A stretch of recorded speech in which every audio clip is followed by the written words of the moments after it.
Bienvenidos una semana más al podcast sobre inversión y educación financiera, fondos de inversión y valores. Mi nombre es Eusebio Gómez, soy asesor financiero y tengo la misión de hacer las cosas de manera diferente, ayudar a muchas personas a lograr buenos resultados financieros y con ello proporcionarles el conseguir la vida que desean llevar. Si tienes cualquier duda o quieres que trate algún tema en próximos episodios, puedes escribirme un email a la dirección de correo electrónico eusgomez@gmail.com. Bueno, empezamos como siempre también recordando la responsabilidad y el aviso legal. El contenido de este podcast tiene exclusivamente fines informativos y divulgativos. En ningún caso debe interpretarse como una recomendación personalizada de compra, venta o mantenimiento de valores, fondos de inversión o cualquier otro instrumento financiero mencionado. La publicación de este podcast es a título personal. Las opiniones expresadas reflejan únicamente el punto de vista del autor en el momento de su emisión y pueden cambiar sin previo aviso. Cada inversor debe analizar su situación financiera personal, su horizonte temporal y su perfil de riesgo antes de tomar cualquier decisión de inversión. El autor no se responsabiliza de las decisiones de inversión tomadas por los oyentes, siendo cada inversor el único responsable de sus propias acciones y resultados. Bien, pues vamos con el capítulo de esta semana, que trata sobre el Fondo Soberano de Noruega y sus pruebas de estrés.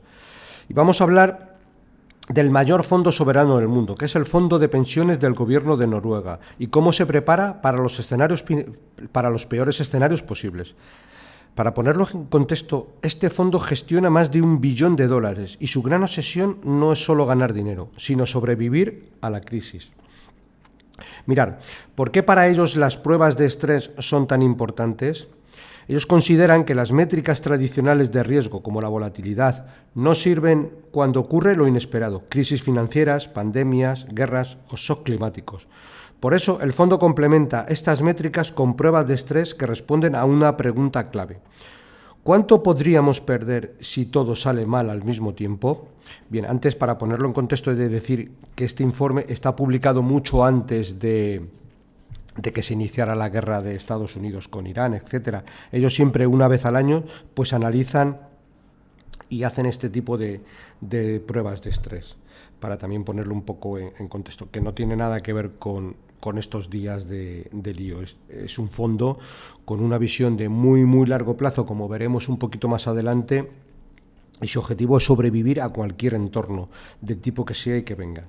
Mirad, hacen dos tipos de pruebas de estrés. Por un lado, hacen pruebas históricas y el fondo lo que simula es cómo se comportaría su cartera actual si se repiten grandes crisis del pasado, como la burbuja.com, la crisis financiera del 2008, el COVID-19, crisis de deuda europea, choques de petróleo, aranceles y volatilidad extrema. Esto permite ver qué tan resistente es una cartera, 70% acciones y 30% renta fija, que es como está configurada la estructura del fondo soberano. Ellos tienen, como norma general, 70-30, ¿vale? Y es una estructura muy similar a la de muchos inversores de largo plazo. La conclusión, en este primer caso, incluso con caídas muy duras, a largo plazo la cartera tiende a recuperarse, pero el camino puede ser brutal. Segundo, pruebas de estrés hipotéticas. Ellos lo que hacen es mirar al futuro. Y aquí viene lo más interesante. El fondo diseña escenarios que aún no han ocurrido, pero son plausibles. En 2025 destaca 4 grandes riesgos. Estos 4 grandes riesgos los vamos a ver un poquito más adelante.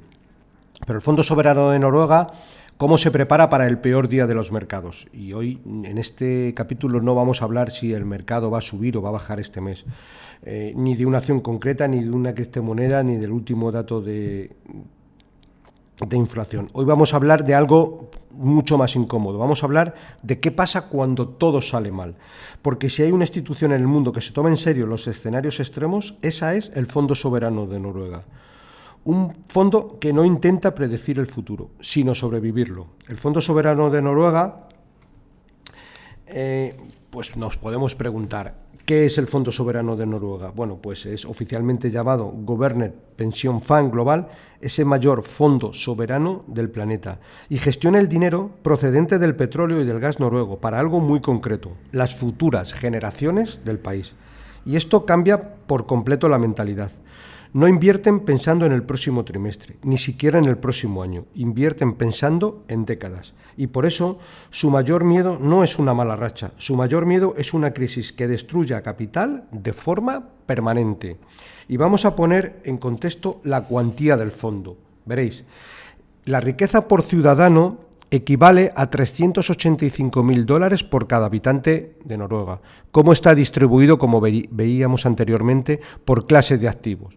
Pues tienen un 71% en acciones, que es un poco el corazón del fondo, posee participaciones en aproximadamente, para que nos hagamos una idea, 7.200 empresas en 60 países. Tiene renta fija 26,5%, bonos emitidos por 48 países y diversas corporaciones, en total tienen aproximadamente unos 1.600 bonos, tienen bienes raíces, 1,7, propiedades comerciales, oficinas, logística y centros comerciales en ciudades globales muy grandes como Londres, París y Nueva York. Tienen algo en infraestructura de energías renovables, un 0,4, invierten en parques eólicos y solares y un sector, bueno, ellos que lo consideran en crecimiento dentro de su cartera. Mirad, las principales posiciones en bolsa son Nvidia, donde tiene 574.000 millones de coronas, Apple 497.000 millones de coronas, que tienen el 1,23% de la empresa, Microsoft 459.000 millones de coronas, Alphabet, Google, Amazon, etc. En exposición geográfica lo tienen de la siguiente manera: Estados Unidos 52,9%, Japón 6%, Reino Unido 5,5%, Alemania 4,5%, y Francia 3,5%. Mirad, otros datos curiosos de la cartera. También tienen Bitcoin indirecto. Aunque no compra directamente criptomonedas, directamente el fondo aumentó su exposición indirecta a Bitcoin en un 149% y lo poseen a través de acciones como son MicroStrategy y Marathon Digital, poseyendo el equivalente a 9.500 Bitcoin. Bueno, también tienen Banca Europea, en 2025 reforzó posiciones en gigantes como Santander, UBS y Unicredit, aprovechando su recuperación. Y también es un fondo, el Fondo Soberano de Noruega es un accionista de referencia en las mayores empresas de España. Los datos consolidados más recientes indican que su inversión total en el país supera los 22.400 millones de euros, repartidos entre renta variable, acciones y algo de deuda pública.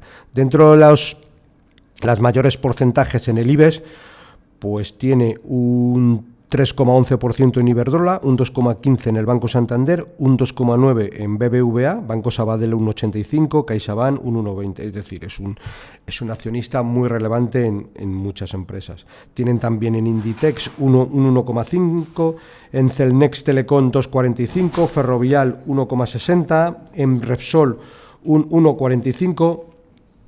Y bueno, también tienen algún porcentaje de control en empresas un poquito más pequeñas, como puede ser Robi, Miquel y Costas y Solaria. También tienen deuda pública española, en total aproximadamente 5.600 millones de euros en bonos del Estado. Y aquí viene también una cuestión interesante.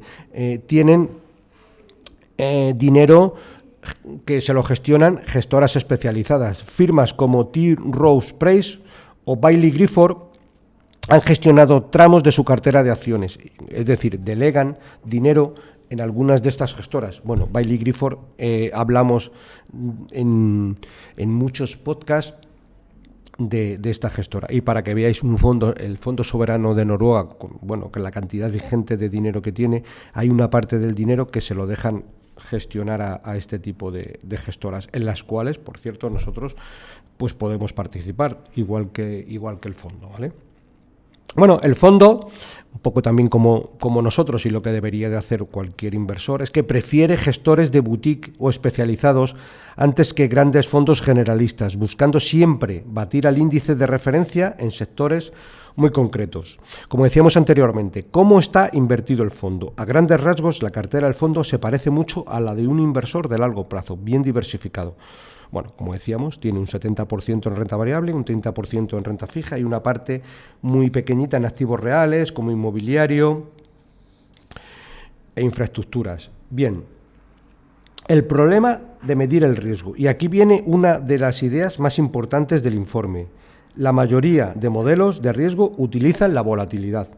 El problema es que la volatilidad no avisa de los desastres. Las grandes crisis no ocurren a menudo, no siguen patrones normales y cuando llegan suelen llegar todas a la vez.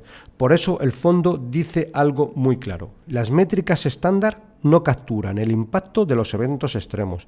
Y aquí es donde entran en juego las pruebas de estrés. Bien, ¿qué son las pruebas de estrés? Las pruebas de estrés no se preguntan qué pasa si el mercado cae un 5%, se preguntan algo mucho más incómodo. ¿Qué pasa si cae un 30%? ¿Y si los bonos no protegen? ¿Y si la moneda se mueve en contra? ¿Y si todo ocurre al mismo tiempo? Las pruebas de estrés existen para responder a una sola pregunta. ¿Cuánto podemos perder cuando el mundo se rompe? Bien, vamos a empezar por pruebas de estrés históricas. Y el fondo lo que hace es, pues mira hacia atrás, ¿vale? Y simula cómo se habrían comportado su cartera actual si se repitieran algunas de las peores crisis de la historia moderna, la burbuja.com, la crisis financiera de 2008, la crisis asiática, el 11 de septiembre, el Brexit, la pandemia del COVID, la crisis de deuda, etc. No es un ejercicio académico, es una forma brutalmente honesta de entender dónde duele de verdad. ¿Y qué demuestran los datos históricos? Bien, pues una cartera 70-30 puede sufrir caídas muy severas. Puede tener años terribles, incluso varios años seguidos de malos resultados, pero cuando se observa el largo plazo ocurre algo interesante. A 10 años, históricamente, la probabilidad de pérdida cae de forma muy significativa. La lección aquí es clave. El mayor riesgo no es solo perder dinero, el mayor riesgo es no aguantar cuando lo pierdes, ¿vale?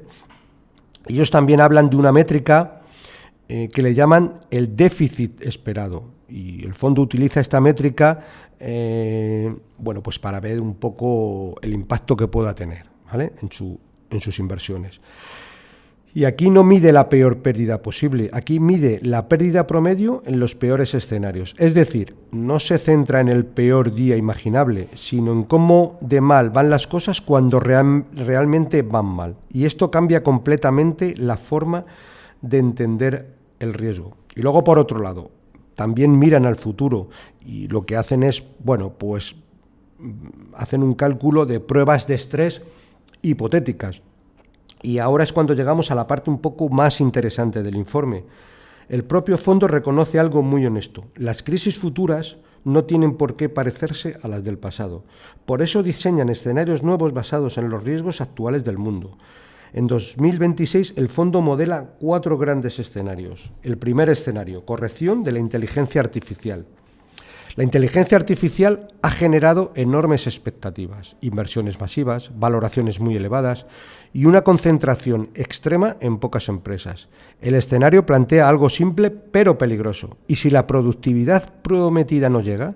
¿Y si el crecimiento esperado se revisa a la baja? El resultado sería una caída fuerte en los mercados de renta variable. En este escenario, los bancos centrales intervienen y la renta fija compensa parcialmente las pérdidas. Aquí los bonos sí protegen, pero solo aquí, en este escenario. En el escenario número 2, un mundo fragmentado. Este es el escenario más grave del informe. Un mundo donde el comercio global se rompe, aumentan los aranceles, hay represalias constantes, crece el proteccionismo, la cooperación económica se debilita, el crecimiento global cae de forma estructural, la volatilidad se vuelve permanente y como resultado las empresas ganan menos, las primas de riesgo suben y una alta volatilidad de forma permanente. Y lo más importante, en este caso, no hay un refugio claro. Y este es el escenario que genera la mayor pérdida total para el fondo. Bueno, escenario número 3, crisis de deuda regional. Y aquí el problema es fiscal. Una deuda elevada, pérdida de confianza y bonos soberanos que dejan de ser considerados seguros. Los tipos de interés a largo plazo suben, los precios de los bonos caen y la renta fija deja de proteger. Este escenario es especialmente peligroso para carteras conservadoras. Vamos al escenario número 4, fenómenos meteorológicos extremos. Este escenario conecta clima y mercados financieros. Fallos simultáneos en cosechas, subida de precios de alimentos, presiones inflacionarias persistentes, menor crecimiento económico. Los bancos centrales tienen menos margen de maniobra y los activos financieros caen de forma generalizada. El riesgo climático deja de ser teórico y pasa a ser financiero. Bien, y ahora la pregunta: ¿cuánto podría caer el fondo? El propio informe lo reconoce. Una caída del 37% sería extrema, pero históricamente posible. Recordad que el fondo tiene una composición de 70-30, es decir, para caer un 37%, pues la parte de renta variable tendría que caer bastante, aunque muy probablemente también cayera un poco la renta fija, dentro de los diferentes escenarios que hemos visto. En escenarios combinados, las pérdidas podrían ser incluso mayores. La renta variable es la principal fuente de riesgo, obviamente, y la diversificación, en este caso, no garantiza protección. Cuando suben los tipos y caen las expectativas de crecimiento, todo puede caer a la vez. Bueno, conclusiones clave. Primera conclusión: los riesgos no desaparecen, se acumulan y cambian de forma. Segunda conclusión: los escenarios más peligrosos no vienen solos, a veces vienen combinados. Y tercera conclusión: la cobertura es limitada. Los bonos, es decir, la renta fija, no siempre salvan la cartera. Bien, y como conclusión final, el Fondo Soberano de Noruega no intenta adivinar el futuro, no intenta evitar todas las caídas, intenta algo mucho más difícil: seguir en pie después del peor escenario imaginable. Esto es lo que nosotros como inversores tenemos que centrarnos, y esa es probablemente la lección más importante para cualquier inversor de largo plazo. Bueno, pues esto es el capítulo por esta semana. Veo que se me ha quedado un capítulo cortito, 16 minutos. Bueno, entiendo que por ello no debería de dejar de ser interesante. ¿De acuerdo? Bueno, como siempre os repito, me despido de todos vosotros. Si te ha gustado el episodio, te agradecería muchísimo que le des un me gusta en la aplicación donde lo estés escuchando. Esto ayuda a que este contenido divulgativo llegue a muchas más personas interesadas en aprender a invertir. Si tienes cualquier duda o quieres que te trate algún tema en próximos episodios, puedes escribirme a la dirección de correo electrónico eusgomez@gmail.com. Un cordial saludo, paciencia y buenas inversiones.